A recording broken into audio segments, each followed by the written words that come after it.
NTE Global just got a free S-Rank Selector, and you're probably wondering who should you pick next.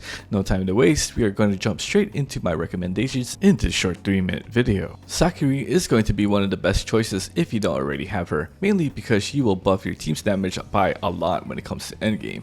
She provides a 30% attack buff, increased DOT damage up to 100%, and applies a negative 10 defense shred on enemies.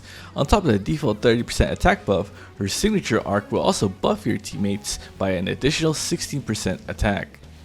She can also crowd control grouping up enemies, and her pet can even eat enemies, which helps clearing some of the content easier. She works well in most of the teams and even pairs well with the current rate up character Nanalie.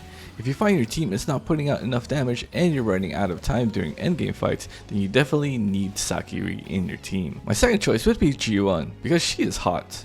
And her passive makes it so that your team's Esper cycles spawn more Vita Buds during fights, and increases the max amount to 3 to 6.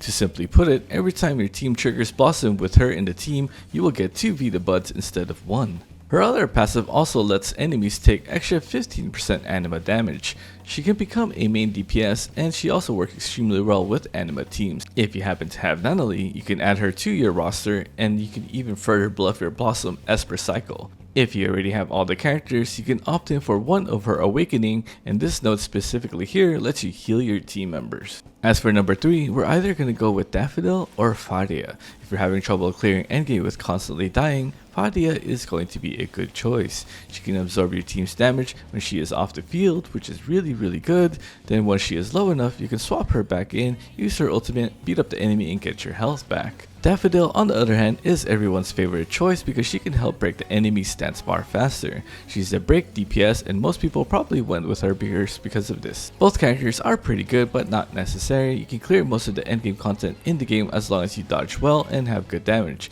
You can even slay the Justice Executioner at level 1 with one character alone. The thing is, you can make any character work in the game if you really wanted to. As for the main DPS in the standard banner, these are usually replaced later on as a gacha game, so I would probably focus on getting characters like the ones that buff you that I mentioned earlier.